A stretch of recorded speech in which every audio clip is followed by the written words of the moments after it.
지난 2달 2명의 남성이 강북구의 모텔 2곳에서 숨진 채 발견됐습니다. 그 현장에 함께 있었던 인물은 바로 이 사람이었습니다. 약물 미리 준비하셨습니까? 약물 건넨 이유가 뭡니까? 살해 의도 있으셨나요? 숨진 분들과 어떤 관계셨습니까? 추가로 약물 건넨 사람 있으십니까? 피해자분들께 미안한 마음은 없으십니까? 약물 혼자 준비하셨나요? 약물 미리 준비하셨습니까? 살해 의도 있으셨습니까? 추가로 피해자분들한테 하고 싶으신 말씀 없으십니까? 한 말씀만 해주십시오.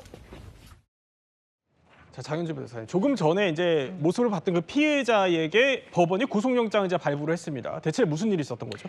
네, 지난 9일 저녁 8시 40분경에 피해자와 그리고 피의자인 20대 여성이 저렇게 모텔에 함께 들어가는 모습을 보고 계신데요. 예.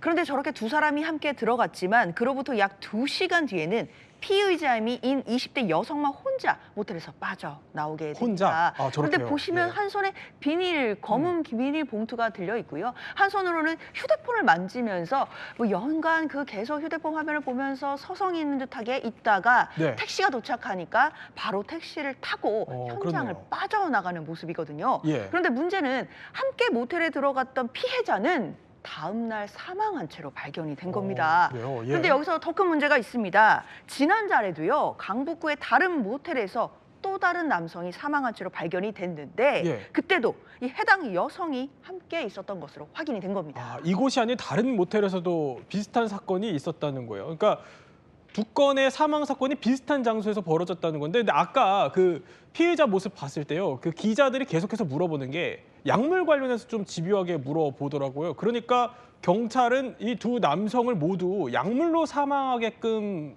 만들었다, 뭐 이렇게 판단하는 건가요? 네, 그렇습니다. 일단 첫 번째 이 사망 피해자 20대 남성 B 씨 같은 경우에는 1월 28일에 이 여성과 함께 모텔에 들어갔다가 그 다음 날 사망한 채로 발견이 됐었고, 두 번째 사망 피해자 20대 남성 C 씨 역시도 마찬가지로 지난 9일에 한 숙박업소에 이 여성과 함께 들어갔다가 다음 날 사망한 채로 발견이 됐습니다.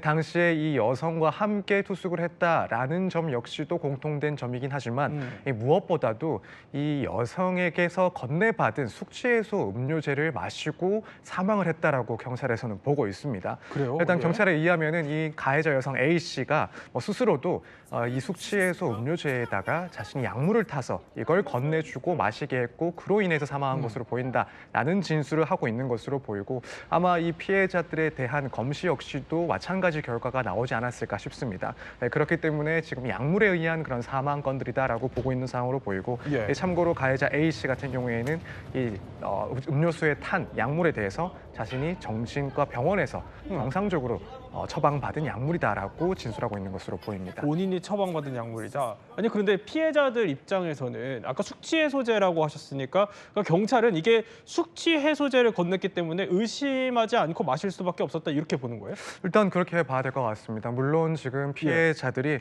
구체적으로 어떠한 이유에서 이 숙취해소 음료를 마시게 되었는지는 정확하게는 알 수는 없습니다. 네. 다만 이제 가해자 스스로도 이야기를 하는 것이 당시에 이 피해자들은 술에 취한 상태였기 때문에 자신이 숙취해소제라고 하면서 건네준 이 음료를 별다른 의심 없이 받아 마셨다라고 이야기를 하고 있습니다. 그래요? 나아가서 그러면은 왜 이 음료에다가 약물을 탔는지 여기에 대해서는 의견 충돌 등이 있어서 이 약물을 탔다. 그렇지만은 피해자들이 죽을지는 몰랐다라고 주장하고 있는 상황입니다.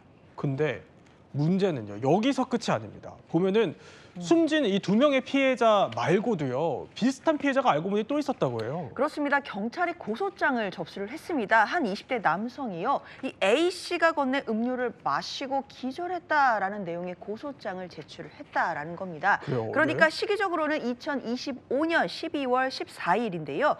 남양주에 있는 한 카페 주차장 차량 안에서 A 씨가 피해자에게 불쌍히 드링크를 건네줬고, 그런데 이걸 마시고 나서 20분 만에 의식불명이 돼서 병원으로 후송됐다라는 겁니다. 예. 그런데 A 씨는요, 피해자와 그날 언쟁을 벌였다고 하는데 언쟁을 벌인 이후에 운전을 해서 고생했다라고 하면서 피로회복제를 건넸는데 이걸 마시고 바로 쓰러져서 이틀이나 입원하게 됐다라는 겁니다. 그러니까 이 세 가지 사건을 종합해 보면 최근 석 달간 다달이 비슷한 수법의 범죄를 무려 3건이나 저지른 걸로 경찰은 지금 보고 있는 겁니다.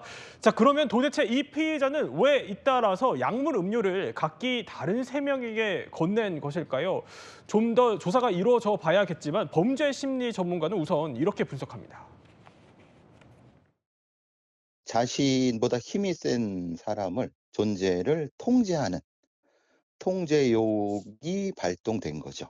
그 통제욕은 물리적 힘으로 안 되니까 약물을 이용하는 거죠. 그것이 이제 반복되게 되면 하나, 2번 하게 되면 각성이 일어나요. 각성이 일어나면은 거기서 못 빠져나온다는 거예요. 그래서 연쇄 범죄가 되는 거죠. 자, 이렇게 2명의 피해자가 숨진 연쇄 범죄로 지금 경찰은 보고 있는 건데, 그런데 그 경찰이요, 구속영장에 이제 적시한 혐의를 보니까 마약류관리법 위반 그리고 상해치사 이렇게만 들어가 있던데 살인 혐의는 왜 적용이 안 되는 거예요? 일단 현 시점에서는 이 살인의 고의를 입증하는 것이 조금 까다롭기 때문에 이렇게 적시를 한 것으로 보입니다.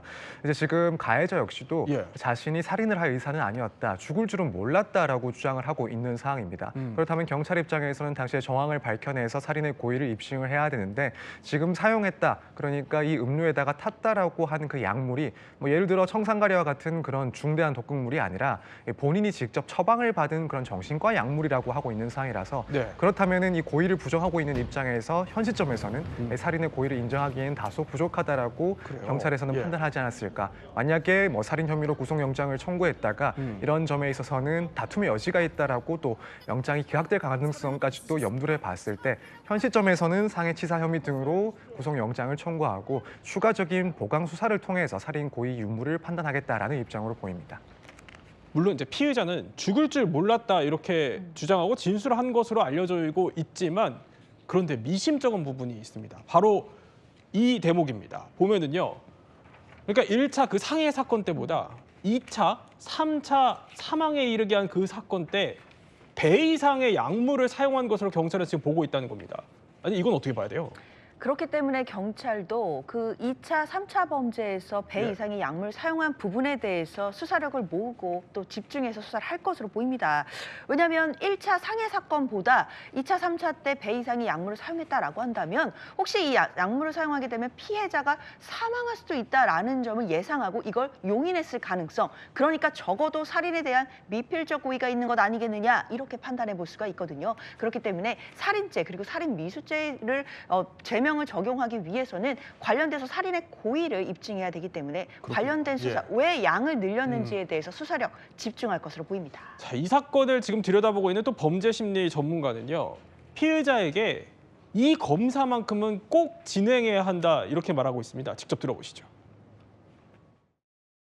반드시 해야 돼요. 이거는 흔히 말하는 반사회적 인격장애가 점수가 훨씬 높죠. 통제욕이라고 하는 것은 무감한 사람들이 가지고 있는 아주 특징적인 것이기 때문에 제가 보기에는 이 여성은 여성 사이코패스일 가능성이 훨씬 높죠.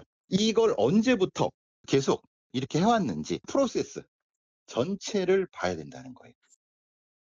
자, 그래서 이제 경찰도 또 피해자에 대한 사이코패스 검사를 검토 중이다 이렇게 밝혔거든요. 아니, 이 검사 결과가 얼마나 중요한 거죠? 일단 범행 동기를 파악하는 자료가 될 수 있긴 합니다. 지금 가해자가 이야기를 하는 것처럼 다툼에 의해서 이런 범행을 저질렀는지, 예. 그렇지 않으면 검사 결과를 비추어 봤을 때 비유형적인 그런 이상 동기에 의한 것인지를 좀 판가름할 수 있는 자료가 될 수 있고, 나아가서는 이제 재판 단계에서 중요한 양형 자료로도 쓸 수가 있습니다. 네. 이런 중대 범죄 같은 경우에는 추후에 재범 위험성이 있는지 역시 또 따지게 되는데, 아무래도 사이코패스라는 판단을 받게 된다면 동일한 혹은 유사한 강력 범죄를 저지를 가능성이 있다라고 판단을 받게 되고, 이 부분은 죄질을 따질 때 또 불리하게 적용될 수 있는 그런 중요한 자료가 될 수가 있습니다. 그렇군요. 또 철저한 조사가 이루어져야겠습니다.